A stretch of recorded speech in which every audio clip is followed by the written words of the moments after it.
He was a Navy SEAL, bleeding out in the storm, refusing to abandon his wounded German shepherd. She was a lonely veterinarian who had promised her own heart she would never suffer another loss.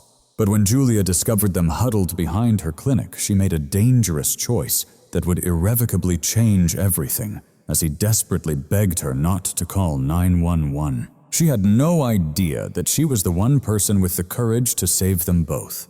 Before we continue, let us know where you're watching from. And if this story finds a place in your heart, please subscribe for more. A relentless Seattle November rain beat a brutal tattoo against the corrugated metal awning of Hope's Haven Veterinary Clinic. It was a drumming that usually calmed Julia Sterling, but tonight it sounded like a frantic warning, like a desperate code tapped out from the sky. The city was cloaked in a dense gray mist that completely devoured the distant Space Needle and bled the streetlights into hazy halos of orange and white. Julia, a 32-year-old veterinarian whose compassionate hazel eyes held the ghosts of too much loss, and hands steady enough to mend the wing of the smallest bird, sighed, twisting the deadbolt on the front door. She was a woman who moved with a quiet, resilient grace, her simple wool coat a thin shield over her scrubs. Her practical ponytail was beginning to fray at the edges, much like her spirit, after a grueling 14-hour shift. The clinic was her only sanctuary, a place where she could still fix broken things, a stark contrast to the hollow void in her heart, a wound that refused to heal since her husband, a military pilot, never came home 3 years ago. The alley behind the clinic was a river of darkness, pierced only by a failing security light that buzzed its protest against the raging storm. Julia cinched her collar against the biting wind, her boots disturbing puddles that mirrored the bleak urban gloom surrounding her. She was walking to her car when a sound froze her in her tracks. Not the scurry of a raccoon, nor the hiss of a stray cat, but a low, guttural whimper followed by a sharp, pained gasp of human breath. Her heart pounded against her ribs as she peered into the deep shadows pooling by the overflowing dumpster. Every instinct screamed at her to run, to get to her car and lock the doors. But the veterinarian inside her, the soul that could not turn away from suffering, compelled her feet forward. There, lying on the slick, wet asphalt, half concealed by a stack of wooden pallets, was a massive German shepherd. Even in the poor light, she saw he was a magnificent animal, sable-coated and powerfully built, but his flank was matted with dark blood, and his breaths were dangerously shallow. Next to the dog lay a man cloaked in black tactical gear that seemed to drink the darkness around him. Julia surged forward, dropping to her knees in the freezing mud, ignoring the icy water that soaked through her jeans. The man was unconscious. He was Daniel Wilson, a 36-year-old Navy SEAL with a rugged, unshaven jaw and a powerful build that told of years of brutal discipline. But in that moment he just looked broken. His face was a pale mask beneath the alley's grime, as a dark stain bloomed across his left shoulder, merging with the falling rain. Julia reached out to find his pulse, her fingers pressing into the cold skin of his neck. It was there, faint, thready, and dangerously erratic. Suddenly, the dog let out a low growl, a rumbling warning from deep in its chest. The German shepherd, whose name was Ranger, was 4 years old, a creature trained to be a lethal weapon. Yet even in his agony, his only instinct was to protect his handler. Julia immediately softened her posture, speaking in the gentle, melodic voice she reserved for her most frightened patients. "It's okay, boy," she whispered, holding her hands up in a gesture of peace. "I'm here to help him. I'm going to help you both." The man stirred then. Daniel's eyes fluttered open, dark, unfocused, and swimming in a haze of pain and adrenaline. He seized Julia's wrist with a strength that stole her breath, his training fighting through the shock. "Ranger," he rasped, his voice the sound of gravel grinding on stone.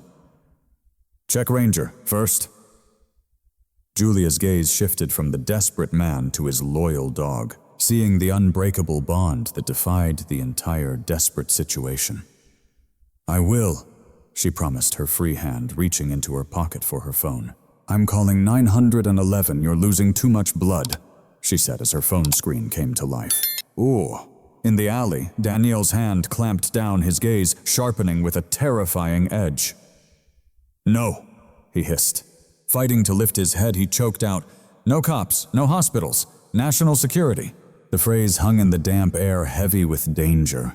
Julia went still, her eyes on Daniel, really seeing him now, and saw that familiar, haunted look her husband would bring home from deployment. The look of a man carrying burdens too heavy to name, burdens that are never written down in any official report. "If I don't call, you could die," she argued, her thumb hesitating over the emergency call button, without pressing it. "They'll find us." Daniel managed, his energy draining away. "Protocol, Black, please." He slumped back against the brick wall, his hand sliding from her arm to rest on his dog's head. The desperation in his voice wasn't for his own life, but for the mission, or maybe for the dog. Julia's mind reeled. Her husband Mark once told her, "If a guy comes to you off the books, Julia, it means the system has failed him, not the other way around." She made her choice, shoving the phone back into her pocket. She got to her feet and ran to the service door of her clinic, keying in the code with shaking fingers before dragging out the heavy-duty transport gurney, the one she used for large breeds. "All right, soldier," she breathed to herself, rain pasting her hair to her skin. "Don't you dare die on me." She maneuvered the gurney beside Daniel. "I need you to help me," she urged. "I can't lift you myself." Daniel clenched his jaw, summoning some reserve of strength that defied medical logic. With a groan lost in the overhead thunder, he used his one good arm to leverage his body up. Julia hooked her arms under his straining as she guided his limp body onto the gurney, while Ranger whined softly at his side, managing to limp alongside, refusing to leave his partner's side. Just as Julia began pushing the gurney towards the open doorway, the roar of a heavy engine cut through the storm. High-intensity headlights suddenly flooded the alley entrance, their blindingly bright white beams slicing through the sheets of rain. A black SUV, sleek and menacing, was crawling down the street, its tires making a crunching sound on the slick pavement. This was no police cruiser. It moved with a hunter's silence. "Go," Daniel whispered, his head slumping to one side. "Inside." Julia didn't look back. She threw all her weight into the gurney, the wheels rattling loudly over the threshold. She whistled sharply for Ranger, who dragged his body inside just as the SUV's headlights swept towards the back of the building. Julia slammed the heavy steel door shut, throwing the deadbolt. Her breath came in ragged gasps as she leaned her exhausted back against the cold metal. Sliding down to the floor, her heart pounding in her ears like a drum of war, outside the menacing SUV stopped. Its engine idled for a terrifying 10 seconds that felt like 10 years before finally accelerating away into the rainy Seattle night. They were safe, but as she looked at the bleeding man and the injured dog on her clinic floor, she knew her quiet life was now completely shattered. The examination room's fluorescent lights flickered on with a stereo hum, illuminating a scene that resembled a battlefield triage more than anything else. Than a suburban veterinary clinic. The air, normally scented with antiseptic and calming lavender, was now choked with the metallic smell of blood and the damp, earthy smell of the storm raging outside. Julia Sterling moved with a swiftness born of pure adrenaline, her hands trembling only until they made contact with her patient's, at which point a professional calm settled over her like a weighted blanket. She had managed to somehow hoist Daniel onto the stainless steel examination table, his large frame taking up its entire surface. Meanwhile, Ranger, the wounded German shepherd, lay on the floor atop a soft mat she'd kicked over for him. The dog's breath came in ragged, painful gasps, his golden eyes locked on his master with a loyalty that shattered Julia's soul. Daniel was fading, his face ashen, sweat beading on his skin as he battled the encroaching darkness that threatened to claim him. "The dog," he rasped, his voice a broken piece of glass. "Help, Ranger. That's an order." Julia's gaze shifted from the man to the dog. Training screamed to save the human first, but Daniel's eyes held a savage desperation. If she didn't save his dog, the soldier might just let go. "I'm on it," Julia said, her voice a firm, steady anchor. Kneeling by Ranger, she moved with urgent precision, her scissors slicing through the blood-matted fur near the wound on his flank. It was a deep graze from a bullet missing a major artery by a whisper, but it had torn straight through solid muscle. "Easy, boy," she murmured, administering a local anesthetic and sedative. Ranger didn't even flinch this time. He seemed to understand as she cleaned and stapled the gash. Her mind was screaming. She was a vet who fixed broken paws, not bullet wounds in Navy SEALs. But anatomy was anatomy, and a bleed was a bleed. In under 10 minutes, Ranger was stable groggy, but breathing easier. She scrubbed her hands, took a shaky breath, and faced the man on the table. "He's going to be okay," Julia declared. Snapping on new latex gloves, she met his gaze. "Now it's your turn." She cut away the tactical vest and his soaked black shirt. The fabric fell away, revealing a torso that was a road map of scars, old burns, knife wounds. The violent history of a life lived in shadows. Around his neck hung a set of dog tags, the metal a warm weight on his cold skin. Julia froze for just a heartbeat. Her thumb ghosted over the embossed letters Wilson Daniel, U.S. Navy. The name stole the breath right out of her lungs. It was a gut punch of a memory, a sudden flash of her late husband, Mark, standing shirtless in their bathroom. The long, pale scar that traced his spine from a helicopter crash he'd barely walked away from. She remembered the feel of that scar, feeling the raised, healed skin, and knowing some men were made to be broken so that others wouldn't have to be. She violently shook it off. "The bullet is lodged deep in your deltoid. It's pressing on the bone," she said, her voice a mask of professional calm. "I need to put you completely under. I've got ketamine propofol." "No." Daniel bit out his hand, clamping the table's edge. His knuckles bleached white. "Local only, lidocaine. I have to stay awake." "That's insane," Julia shot back. Her eyes widened. "I have to dig for that bullet. The pain will be immense. If you move, I could hit an artery." "If I go under," Daniel choked out, his eyes burning into hers with a terrifying lucidity. "And they return, we're all gone. I have to pull the trigger." He gave a slight nod towards his sidearm on the counter. The raw, desperate power in his gaze left her speechless.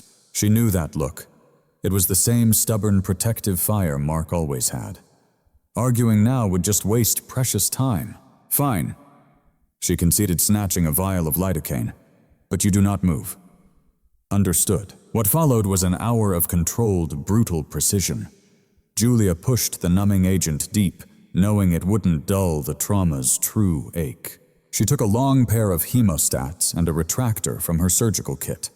As her instruments began to delicately probe the wound, Daniel's head snapped back, a guttural sound of pure agony tearing from his throat as his entire body went taut with pain. Cords of muscle strained in his neck.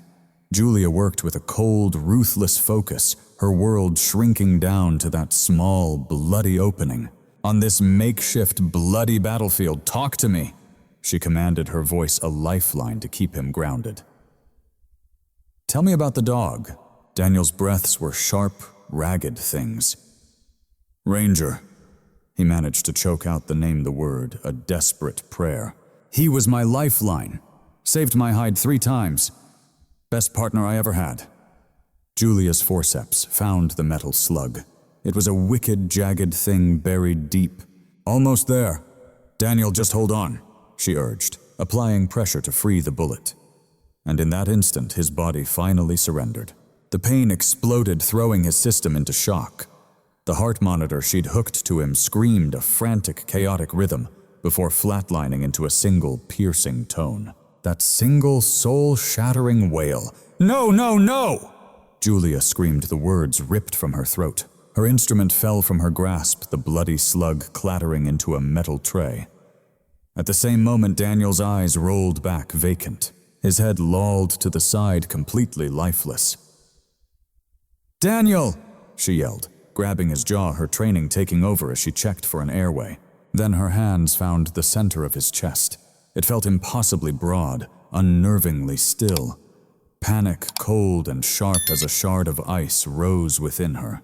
It threatened to paralyze her, but she shoved it down into a dark box in her mind, a place for things to deal with later. She began compressions hard, fast, deep.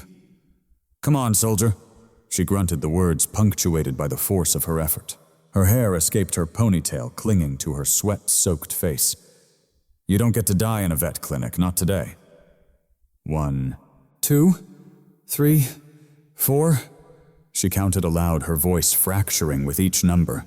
The room was utterly, dreadfully silent, save for the flat line's maddening drone and the sound of her own desperate, gulping breaths.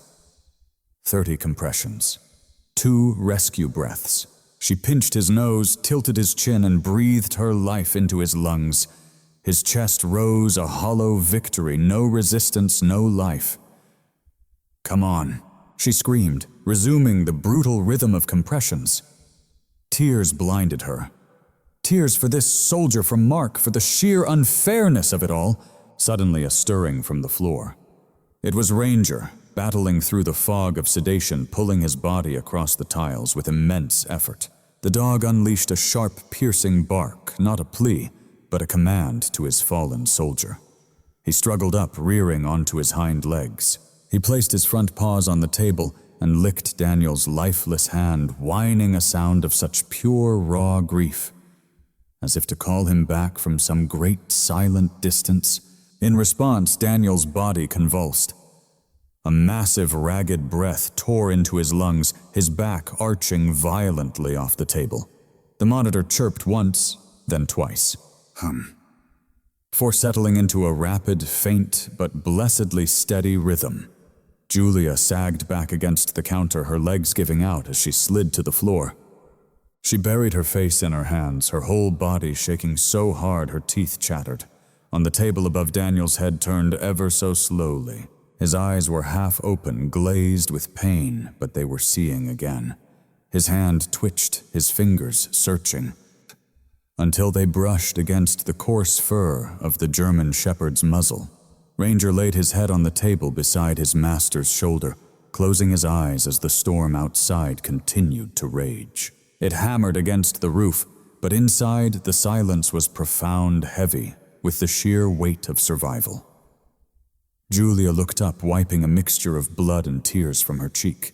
She had brought him back from the brink, but as she looked from the mangled bullet in the tray to the gun on the counter, she knew their war was just beginning. The Seattle dawn arrived not with a ray of hope, but with a gradual, grudging retreat of the heavy gray mist that choked the evergreen trees. The rain softened to a steady drizzle, rinsing the blood from the alleyway, but it was powerless to wash away the lingering threat of danger. Julia drove her beat-up Subaru Outback, her knuckles bone-white on the steering wheel, her gaze a nervous, constant dance in the rearview mirror. In the back seat, Daniel lay shrouded by a wool blanket, lost in a drug-induced fog, while Ranger, though sedated, kept an unwavering, alert vigil. Ranger laid his massive head upon Daniel's chest, his own breaths falling into rhythm with his master's as they finally escaped the city's grip.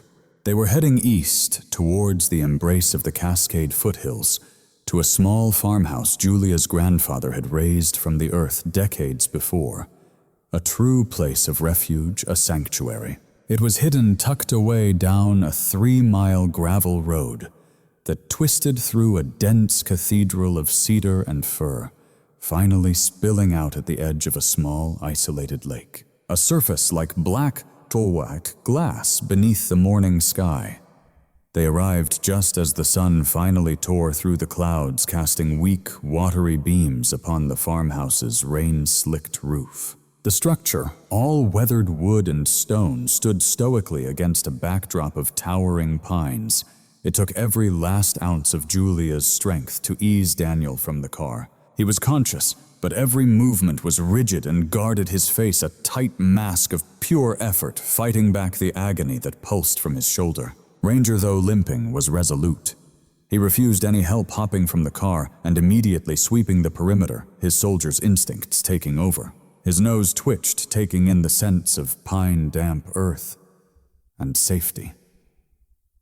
"Inside?" Julia commanded softly.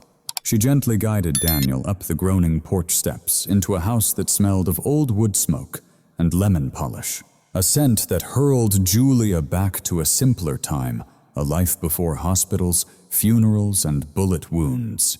She led Daniel to an oversized leather sofa in the living room.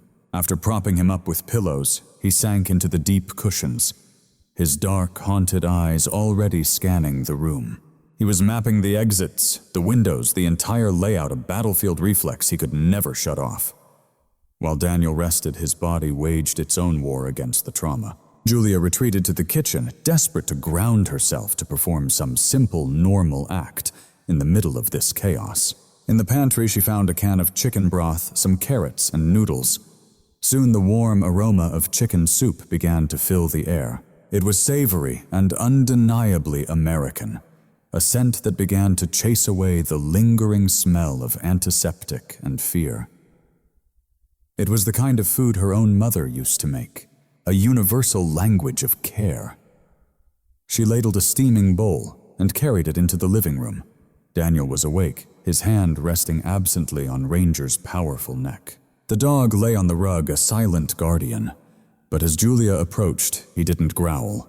Instead, the massive German shepherd simply thumped his tail once against the floorboards, a heavy, deliberate sound, and stretched his neck toward her. It was an invitation. Julia obliged her fingers, sinking into the thick fur behind his ears. Daniel watched this, a look of profound disbelief on his face. "He doesn't do that," Daniel murmured, his voice raspy with disuse. "Ranger, he's a working dog. He doesn't let civilians touch him." "Maybe he knows I'm not the enemy," Julia said softly, placing the bowl on the coffee table. "Or maybe," she added, "he just knows I saved his life. Animals have long memories." Daniel's gaze fell to the soup. Then his eyes lifted to Julia, the steam curling between them like a ghost. "Why?" he asked, the single word heavy with the weight of everything unspoken. "Why didn't you just leave us in that alley? Why bring us here?" Julia sank into the armchair across from him. "Because I saw your tags," she answered simply. "And because 3 years ago, 2 officers in their dress blues knocked on my door to tell me my husband wasn't coming home. I couldn't save Mark, but maybe I could save you." The mention of her husband's name hung in the air between them. Daniel's expression hardened, but a flicker of shared sorrow, a terrible understanding, passed through his eyes. He tried to sit up straighter, wincing at the effort. "I was investigating a leak," he said, deciding in that moment she had earned the truth. "Marcus Vane, he's a private defense contractor. On paper, he provides logistics for the Navy. In reality, he's selling prototype drone technology to insurgent groups in Eastern Europe." "I found the ledger. I had the proof." Julia listened, a cold horror creeping over her. Marcus Vane. The name was one she recognized from the newspapers. A philanthropist, a titan of Seattle's business world. The traitor wasn't. "Vane," Daniel continued, his voice dropping low. "It was someone inside my own unit. Someone who fed Vane my location. They ambushed us at the rendezvous point. Ranger dropped the first man without hesitation. But there were just too many of them. I took a round, managed to get us to the exfil point. But the chopper never arrived." He stared out the window, his jaw hardening. "Vane has resources, he has hired guns. If I stay, I'm putting a target right on your back." The crushing weight of his own words seemed to land on him as he pushed himself forward, swinging his legs from the couch. "I have to leave." "Daniel, stop," Julia said, rising to her feet. "You can barely even walk." "I can walk enough," Daniel gritted out.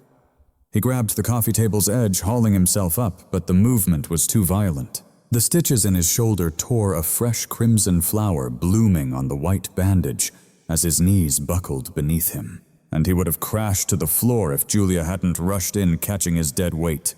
He was a solid wall of muscle and stubborn pride, but she held him. "Let me go." He groaned, sweat beading on his forehead. I won't let you die because of me. I am not asking for your permission."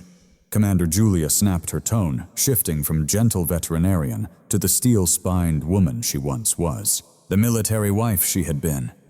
She wrestled him back onto the couch, her eyes blazing. "You are bleeding again. You are exhausted and your dog can't run forever. If you walk out that door, you die. And if you die, Vane wins." "Is that what you want?" Daniel looked up at her, stunned by the sheer ferocity in her voice. He saw the same resolve he'd seen in his fellow SEALs, the refusal to ever leave a man behind. He glanced at Ranger, watching them with wide, worried eyes, and then his gaze returned to Julia. The fight drained completely out of him, replaced by a quiet, reluctant acceptance. He leaned back, closing his weary eyes. "No," he whispered, his voice cracking. "That's not what I want," good Julia said, her own voice soft. Stepping back, she smoothed her shirt, though her own hands were trembling.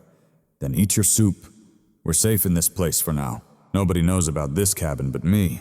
She walked to the window, staring at the serene lake, knowing all that peace was just an illusion.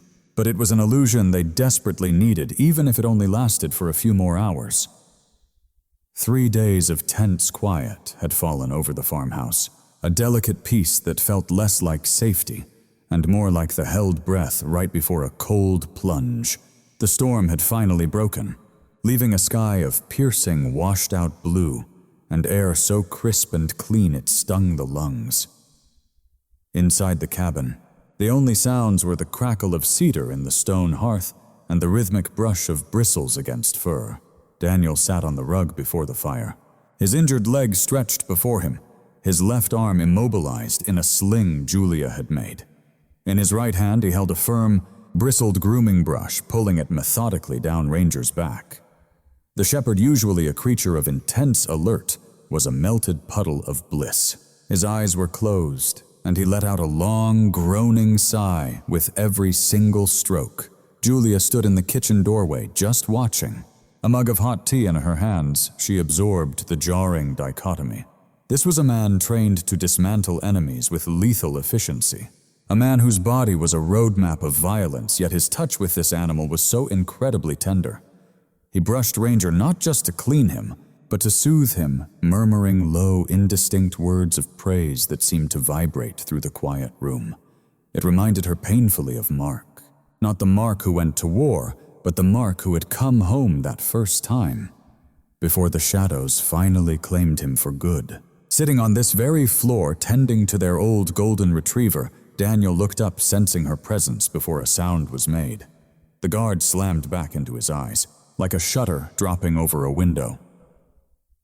"He's shedding," Daniel said, his voice coarse, yet less frayed than the day before. "Stress, probably. Or maybe just happiness," Julia offered, crossing the room to perch on the sofa's edge. "I don't think he's been this at ease since you arrived. And neither have you." Daniel froze the brush hovering over Ranger's back. "Being at ease is dangerous. It makes you slow." "We're not in Kabul, Daniel. You're in a living room in Washington State." Julia set down her tea. "Ranger needs his antibiotics. Can you do it? I want to check if your movement is improving." It was a test, and they both knew it. And they, not just of his body's healing, but of his soul's willingness to accept this quiet partnership. Daniel nodded, adjusting his posture. He accepted the syringe Julia offered his hand, usually rock steady on a rifle, now trembled almost imperceptibly. It wasn't weakness. It was the hesitation of a man terrified to cause pain to the only soul he truly loved. "Here," Julia whispered. Sliding from the couch to kneel beside him, she didn't take the syringe, but instead laid her hand gently over his. Her fingers were cool against his fever-warm skin. The touch was a jolt, a current that made the very air in the room feel thick. Guided and slowly subcutaneous, just lift the skin here. Daniel obeyed her instructions, his breathing syncing with hers. He depressed the plunger. Ranger didn't even stir, lost in the fire's warmth. Daniel let out a long, shuddering breath. He didn't pull his hand away right away, and neither did she. For a fleeting moment, they were just two shattered people, connected by a piece of plastic and a wounded dog. "You have gentle hands for a soldier," Julia said softly, finally pulling back. Daniel stared at his own hand like it was a foreign object. "They haven't been gentle for a long time," he confessed, his gaze drifting to the flames. "When you do my job, you flip a switch. You become a machine. Target, acquire, eliminate. But the trouble is, no one ever tells you how to flip it back off. You get home, and the quiet is louder than the explosions. You see a grocery aisle and map ambush points. You look at someone and you calculate threat levels." He looked at Julia, then his eyes dark with a pain that ran deeper than any bullet wound could. "I don't know how to be normal, Julia. I don't think I can ever just be Daniel again." Julia felt her throat tighten. "Mark used to say that exact thing." She confessed his name, a mix of ash and honey on her tongue. "He was a pilot. Said the sky was the only place that made sense. Because down here everything was just too much. When he came home that last time, he was present, but he was gone, just hollowed out." She reached out tentatively, touching Daniel's uninjured arm. "But you are not a machine, Daniel. Machines don't risk their lives for a dog. Machines don't mourn. The fact that you feel this void, it means you're still in there. You're still human. You're just wounded, and I'm not talking about your shoulder." Daniel gazed at her, and for the first time the steel in his eyes seemed to melt, revealing something raw. "I'm scared," he whispered, a confession that would get him crucified in his world. "I'm not scared of dying. I'm scared of living like this. Alone. Yeah, I'm just waiting for the round that finally has my name on it." "You're not alone," Julia said, her voice firm. "Not now. And Ranger's right here." As if sensing the sudden drop in emotional pressure, Ranger lifted his head, resting it with a heavy sigh on Daniel's knee. The scene was tragically beautiful. 3 survivors adrift in a lifeboat on a vast, uncertain ocean. The spell was broken by the harsh intrusion of his training. "I need to check the perimeter," Daniel said it sharply, the vulnerability gone as the soldier took command again. "I've been static for too long." "Daniel, your leg. I have to check it," she urged, but he grabbed a pair of binoculars from his pack. He limped toward the front door, Julia following him onto a porch chilled with the scent of pine and damp earth. Their farmhouse sat on a rise overlooking a lonely gravel road that snaked its way toward the main highway, almost 3 miles away. Daniel raised the binoculars, methodically scanning the dark tree line and the lake's edge, and finally the distant junction where their road met the highway. He stood there for a long, silent moment. He was stone still, then his entire body went rigid. "What is it?" Julia whispered, moving closer, her voice hushed. "The junction," Daniel said, handing her the glasses. "Tell me exactly what you see." Julia peered through the lenses. At the far end of this road, parked on the highway's shoulder, was a dark gray sedan. It seemed so innocent. But then she saw the man by the open driver's door, not checking a map, just looking up their gravel road, staring directly toward their hidden sanctuary. He lifted a hand to his ear, touching a phone or a radio earpiece. "It's a gray sedan," Julia said, her heart stumbling. "Maybe just a lost tourist. Tourists don't wear tactical boots with jeans," Daniel replied, grimly taking the binoculars. "And they don't stand at a dead end. Turn off for 20 minutes, staring into space." He lowered the glasses, his face hardening into the warrior she'd met in the alley. The gentleman was gone. "That's Vane's advance team. They're doing a grid search of this area. They haven't found the house, not yet. But they know I'm in this sector." He turned to Julia, his eyes resolute but full of regret. "The quiet is over, Julia. We're not hidden anymore. We're hunted." The farmhouse suddenly felt less like a shelter and more like a cage. Daniel Wilson paced the small living room. His severe limp ignored his body vibrating with the raw intensity of a caged tiger. That sedan had confirmed it, the net was tightening. And without any secure line to the outside world, they were exposed. They were blind. "I need to get a message to Miller," Daniel said, stopping to stare into the suffocatingly dense tree line. "He's the only one at command not in Vane's pocket. Master Chief Jonas Miller, he trained me. If anyone can pull an extraction, Oh, without tipping Vane off, it's him. He faced Julia, his expression bleak. But I can't risk going into town. My face is flagged. A traffic cam, a curious cop, it's over. Julia buttoned her raincoat, her hand steady despite the anxiety coiling in her stomach. She knew what she had to do. I'll go, she said, her voice solid as she grabbed her keys. There's a big box store in North Bend about 20 minutes away. I can get a burner phone with cash. I'll just blend in. Daniel hesitated, stepping closer. He looked at her with a raw mix of gratitude and fear that made Julia's breath catch in her throat. Keep your head down, he commanded, his voice low. No eye contact. If you even think you're being followed, do not come back here. Drive to the police station and make a scene. Understand? I understand, Julia replied. She forced a confidence she didn't feel, reaching down to pet Ranger, who whined softly, sensing the impending separation. Guard the fort, Ranger. The drive to town was a terrifying blur of slick roads where every car in her rearview mirror felt suspicious. Every shadow seemed to hold a threat. North Bend was just a quiet logging town, sleepy and gray under the heavy November sky. Julia parked her Subaru in the crowded electronics store lot, pulling her hood up. The fluorescent lights inside were a jarringly bright, cold assault. She snatched a cheap flip phone from the display, a technological relic much harder to trace, along with a $50 prepaid card. At the checkout, the teenage clerk popped his gum. Rough weather out there, huh? He asked, scanning her things. Yeah, Julia mumbled, keeping her face averted from the security camera above the register. Just need a spare for emergency hiking. The lie was like ash in her mouth. She paid with crisp $20 bills and left her heart pounding a frantic rhythm against her ribs. Stepping onto the sidewalk, a chilling sensation crawled up the back of her neck. It was that same familiar instinct, the instinct that screamed when an animal was about to strike. She paused near a display of winter tires, faking an adjustment to her boot. She glanced at her reflection in the store window. Behind her, about 30 yards back, a man in a tan canvas jacket stood by a vending machine. He wasn't studying the snacks. He was studying her. He was average, nondescript, the kind of man you'd forget 5 seconds after seeing him. Exactly the type of man Daniel had warned her about. When she moved, he moved. Panic flared hot and blinding, but Julia smothered it with cold logic. Don't go to the car yet, asterisk, she told herself, asterisk, if he sees the license plate. He'll find the farm. She turned left, walking briskly toward the town square.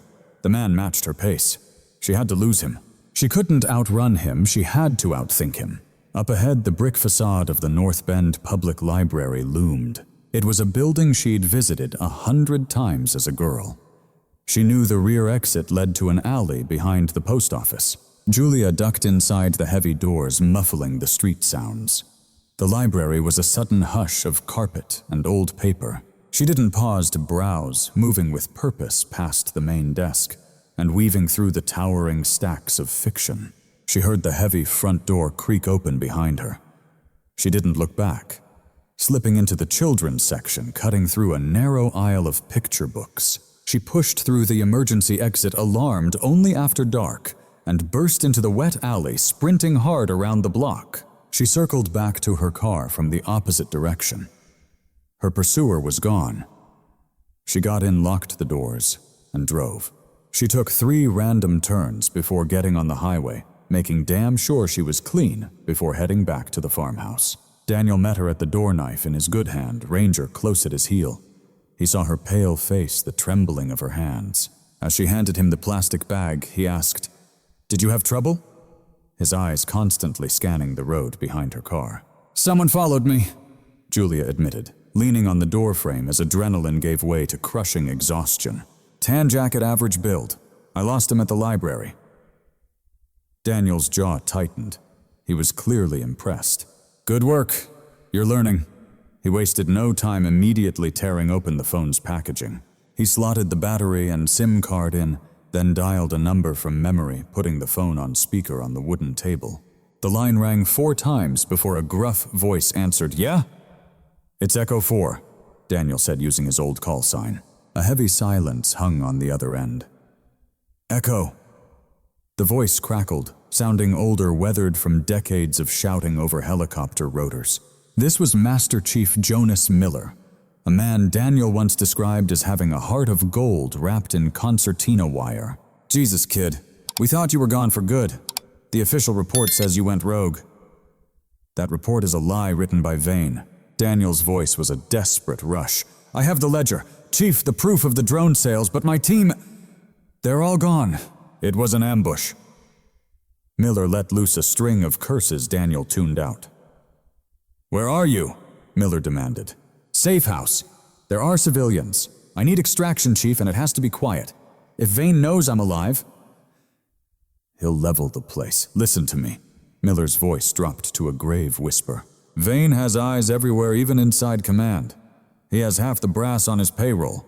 If I send a bird... He'll know before the pilot even starts the engines. I have to go outside the chain, call in some favors from the marshals. It's gonna take time to set up a secure corridor. How much time? Daniel asked, his gaze fixed on Julia. 24 hours, Miller said. Sit tight, keep your head down. I'll get a team to you by 0800. Do not engage. Don't move unless you have to. The line went dead. Daniel stared at the phone as silence crashed back into the room. 24 hours. He repeated the words, landing like stones. It's a lifetime. Julia went to the window, watching twilight bleed into the gray afternoon. We can do 24 hours, she said. She was trying to convince herself. We have food weapons. We have the high ground. Daniel gave no answer. His eyes were on Ranger. The German Shepherd stood locked in the center of the room, body-rigid ears fixed on the front window. The fur along his spine bristled a jagged ridge of hackles. A low, menacing growl rumbled deep from within his chest. It was a vibration that shook the floorboards, not the growl over a bone, but the deep primal warning of a predator. Sensing the threat, Daniel grabbed his pistol, checked the chamber in one fluid motion, and moved to the window, peering through a crack in the curtains. Get down, he whispered to Julia, his voice stripped of all fear, replaced now by cold tactical calculation. Miller said 24 hours. Vane isn't waiting. He looked outside toward the tree line. A shadow moved unnatural and sharp against the pines. They were found. Night fell like a shroud on the foothills. The lake turned into a void of black ink, and the forest became a wall of impenetrable shadow.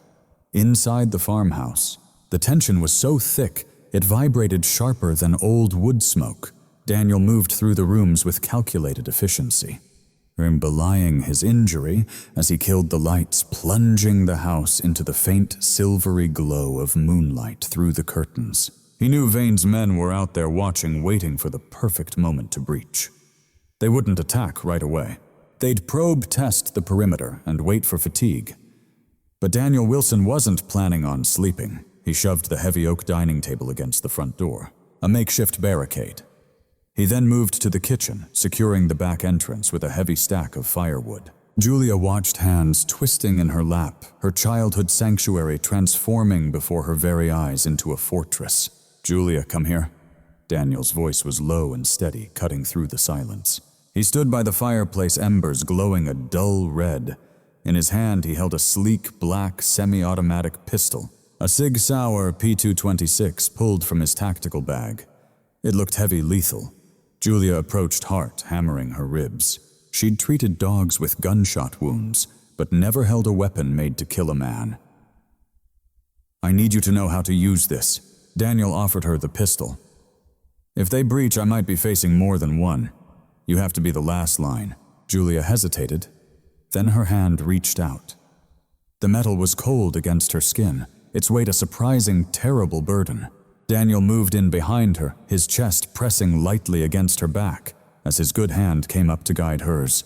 Keep your finger off the trigger until you're ready to stop the threat, he instructed, his breath warm against her ear. The intimacy of the moment was a raw, undeniable contrast to the violence the weapon represented. Grip it high, support it with your left, just like that. Julia felt the calloused roughness of his palm against hers, a tactile echo of the life he'd led. Aim for center mass.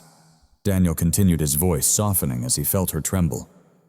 You don't need to be a sharpshooter. Do you just have to stop them from getting to us? Can you do that? Julia took a shaky breath, the face of the man from town burning in her mind. The threat to Daniel, the threat to Ranger. The steel in her spine, forged in the fire of her own loss, solidified.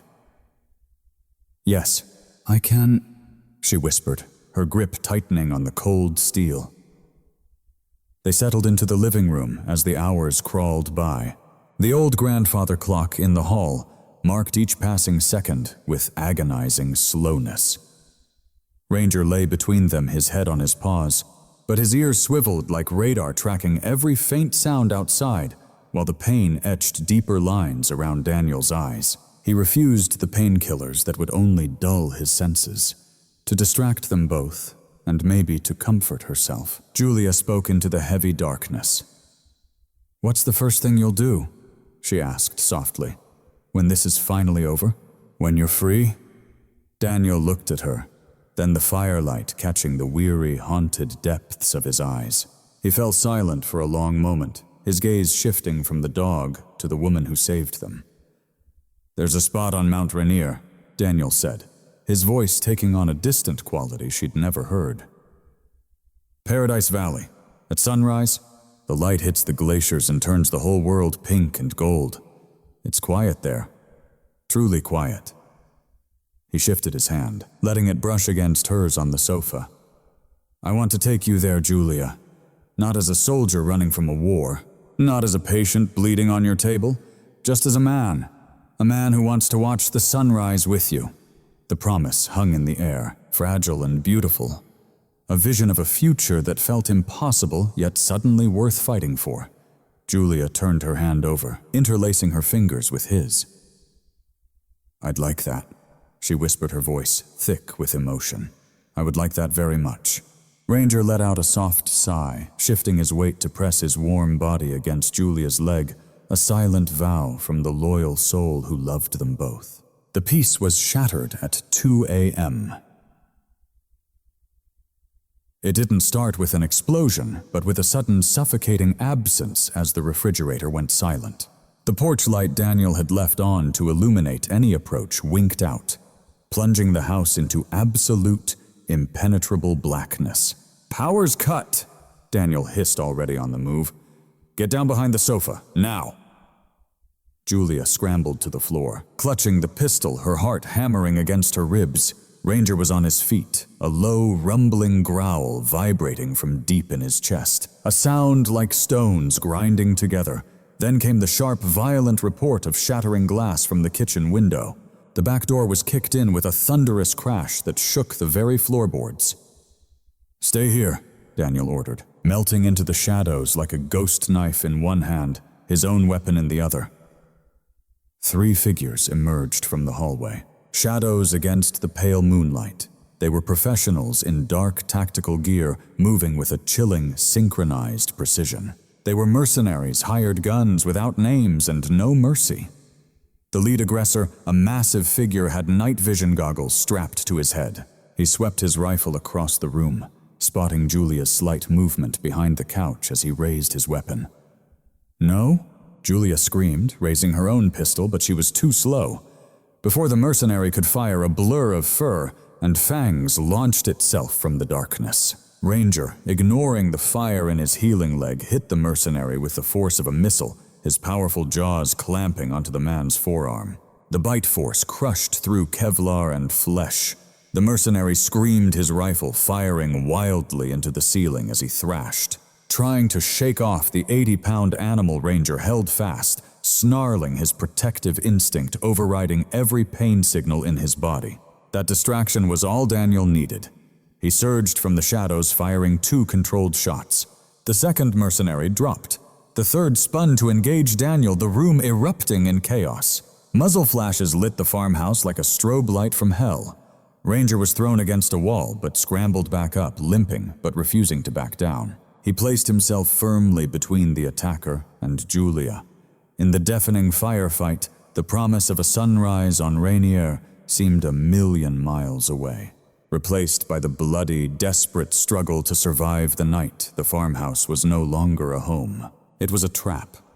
The air inside choked with drywall dust and the acrid smell of gunpowder. "Out the back," Daniel roared. His voice cut through the ringing in Julia's ears as he laid down suppressive fire toward the hall, forcing the remaining mercenaries to find cover. Julia didn't hesitate. She grabbed the collar of Ranger's tactical vest, hauling the dog toward the kitchen door, which already hung from its hinges.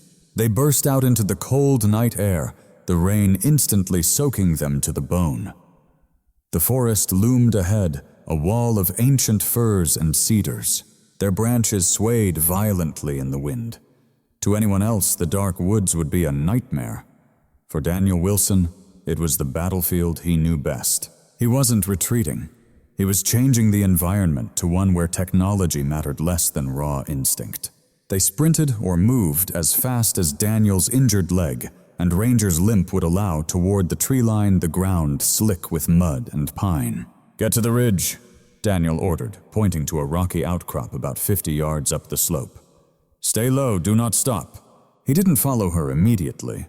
Instead, he crouched behind a stack of chopped firewood, waiting as the first mercenary burst through the door. Daniel fired twice. The man crumpled. Daniel turned, melting into the shadows of the trees, moving with a silent, predatory grace that terrified Julia as much as it reassured her. She reached the cover of a huge fallen log, pulling Ranger down beside her. Her breath came in white puffs of steam. Below, flashlight beams cut through the darkness, sweeping the yard. The hunters had entered the woods. Daniel appeared beside her a moment later, a finger to his lips. He signaled toward the left flank. He didn't speak, his hands moving in sharp, precise gestures, the silent language of the SEAL team's 2 tangos flanking left ambush. He looked at Julia, then pointed at a thicket of brush 20 feet away. He wanted her to draw their attention. It was a dangerous request, but Julia nodded. She was done being the victim. She picked up a heavy rock, her hand trembling, but not from fear. It was from the adrenaline coursing through her veins. She waited, watching a flashlight beam sweep past Daniel's position. Then she hurled the rock with all her strength into the brush on the far right. The sound of breaking branches was unmistakable. In the storm's eerie silence, a voice ripped through the air. "Contact right!" The mercenary's flashlight beam slashed frantically through the darkness toward the sound. And just like that, they unloaded into the empty brush. It was the moment Daniel had been waiting for. He rose from the ferns, a ghost of vengeance materializing from the shadows. He dropped the closest attacker with 1 clean shot. But there was a third shadow they hadn't accounted for, creeping silently up the left flank to corner him. Ranger saw him first. The German Shepherd didn't waste a breath on a bark. He just launched himself forward, ignoring the fresh stitches tearing at his side. He flew through the air, a blur of fur and agony, slamming into the man's chest with the force of a battering ram.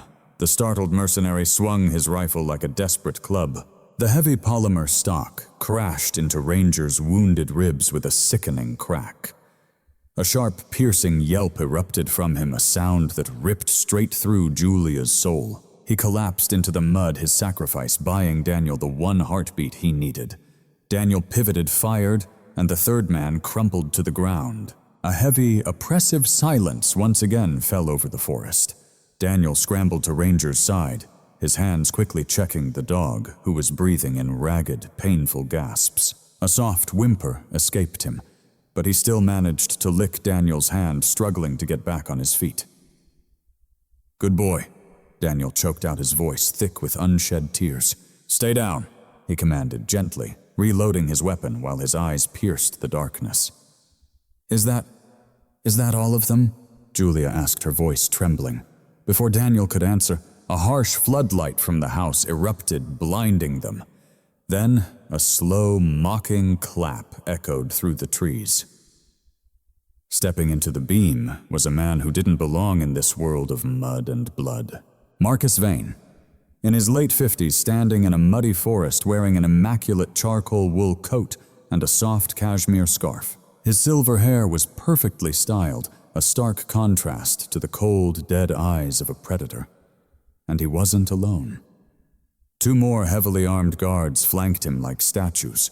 One of them had a laser sight fixed directly on Julia's heart. "Impressive, Commander," Vane called out, his voice a smooth, cultured purr that was utterly obscene in the grim setting. "Truly, you have dismantled my entire acquisition team with nothing more than a broken soldier and a veterinarian." He took a deliberate step forward, careful to remain shielded by his men. "But this little game is over. Drop your weapon, Daniel, or the good doctor here becomes an unfortunate casualty of war." Daniel froze. He had a clear shot at Vane, but he knew he couldn't take out the guard aiming at Julia in time. The little red dot danced over her chest, a harbinger of death. She met Daniel's gaze, seeing the impossible, agonizing choice tearing him apart in his eyes. She gave a slight shake of her head, a silent plea for him not to surrender. But she already knew the answer. He would never let her die. Slowly, with deliberate, painful precision, Daniel placed his rifle on the wet ground and kicked it away. Then he raised his empty hands in surrender. "A wise choice," Vane sneered. He gestured to one of his guards. "Fetch the girl, finish the dog, and bring the commander to me." As the guard advanced on Julia, a low guttural growl rumbled from Ranger's chest. He tried to drag his shattered body into the space between her and the approaching threat, a final act of defiance. "No!" Julia screamed instinctively, shielding the wounded dog with her own body. At the same time, Vane calmly raised his own pistol. He aimed it squarely at Daniel's head. "Goodbye, Daniel. You turned out to be a very poor investment." Thump, thump, thump, thump. It began as a feeling, a deep vibration in the earth, then swelled into a thunderous roar that swallowed the sound of the wind itself. The treetops thrashed wildly as a powerful downdraft slammed into the clearing. A blinding spotlight stabbed down from the heavens, pinning Vane and his men to the ground like specimens. A voice amplified into the voice of God boomed from the sky, shaking the very air around them. "This is the United States Navy. Drop your weapons or you will be engaged." An MH-60 Blackhawk hovered menacingly just above the tree line. Its side doors gaped open as ropes were deployed, and figures in full combat gear rappelled down with breathtaking speed. Vane stared up, the color draining completely from his face. In an instant, his arrogance evaporated, replaced by desperation. He raised his pistol toward Daniel in one last spiteful act. But a single shot echoed from the deep darkness of the woods. It didn't come from the helicopter, but from the perimeter. Vane's pistol was violently ripped from his grasp, and he screamed, clutching his shattered wrist. Master Chief Jonas Miller materialized from behind a cedar smoking rifle. In hand, his face a mask of granite. "I told you to wait 24 hours, Kid Miller bellowed over the rotor wash, signaling his team to advance. "But I figured you wouldn't listen, so I came early." The SEAL team swarmed the clearing. Vane and his guards were on the ground, zip-tied and neutralized within seconds. A medic rushed toward Daniel, while Julia sat in the mud, her arms wrapped around the trembling German shepherd. As the adrenaline crashed, tears streamed down her face. Daniel pushed the medic aside and limped to her, dropping to his knees, ignoring the chaos. He pulled both Julia and Ranger into a fierce embrace. "I got you," he whispered into her hair, his voice breaking. "I got you." The January sky over the Pacific Northwest was a piercing, brilliant blue, a stark departure from the relentless gray rain that had defined their story's beginning. The air was crisp, smelling of frost and wood smoke as Julia Sterling wiped down the stainless steel counter of Hope's Haven Veterinary Clinic. It had been 2 months since the nightmare in the woods, 2 months since the helicopters and the gunfire. The physical scars on the clinic door had been repaired. They were painted over with a fresh coat of welcoming teal, but the memories lingered not as ghosts, but as reminders of resilience. The bell above the entrance chimed a cheerful sound that no longer made Julia jump. She looked up, and a genuine smile broke across her face. It reached all the way to her hazel eyes, which had finally lost their shadow of grief. Standing in the doorway was Daniel Wilson. He looked almost unrecognizable from the man she had dragged out of the alley. Gone was the black tactical gear. Gone was the desperate stubble and the haunted, hollow look of a man expecting death. He was wearing dark denim jeans and a thick, Red and black flannel shirt sleeves rolled up, revealing healed scars. He looked younger, lighter. It was as if a heavy rucksack had been permanently lifted from his shoulders. Beside him on a simple leather lead was Ranger.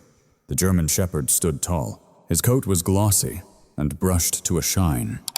He still favored his left side slightly, a subtle hitch in his gait that would likely remain with him forever. A badge of honor from the night he fought a wolf to save his pack.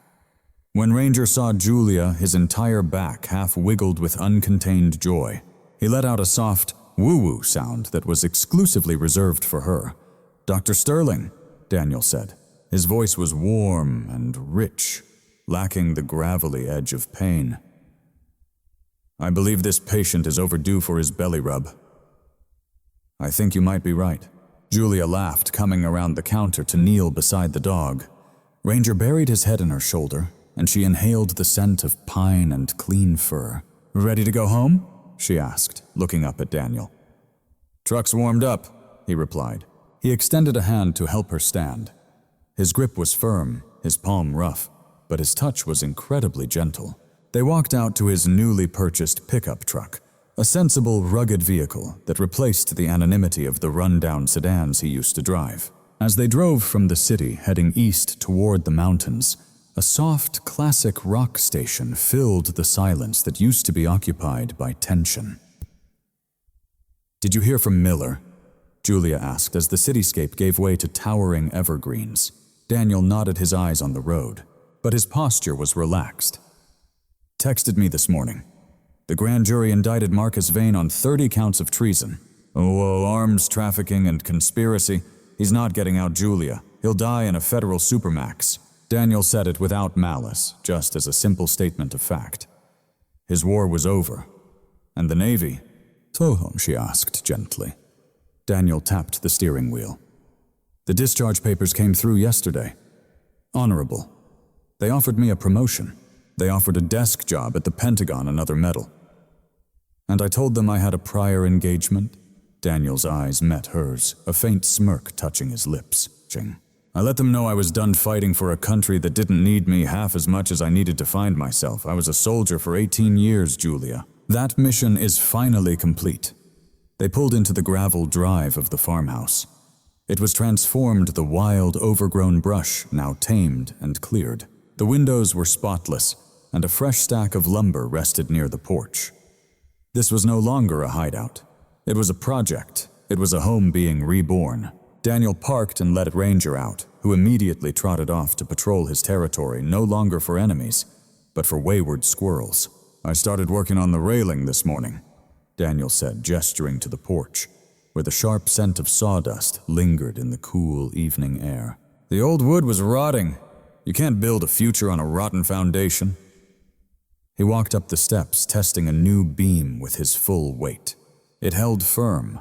Julia watched him, admiring the purpose in his movements, now free of that lethal, coiled tension he once carried. He was channeling all his focused energy into creation instead of destruction. The sun began to bleed below the horizon, painting the sky in promised hues of pink and gold. It cast long, dramatic shadows across the lake. It was the magic hour, that time of day when everything is softened and bathed in golden light. Daniel whistled a sharp, clear sound, and Ranger came bounding back through the grass, panting with unrestrained joy. Daniel sat on the top step of the porch, patting the empty space beside him. Julia sat down, their shoulders brushing with a quiet warmth. The warmth between them seeped through their jackets. Ranger sat at their feet, his gaze shifting expectantly from one face to the other. His ears perked. Daniel reached into his pocket, and for a heart-stopping second, Julia thought a ring. But his hand emerged with a leather collar. It was beautiful, sturdy, hand-tooled leather, rich and dark.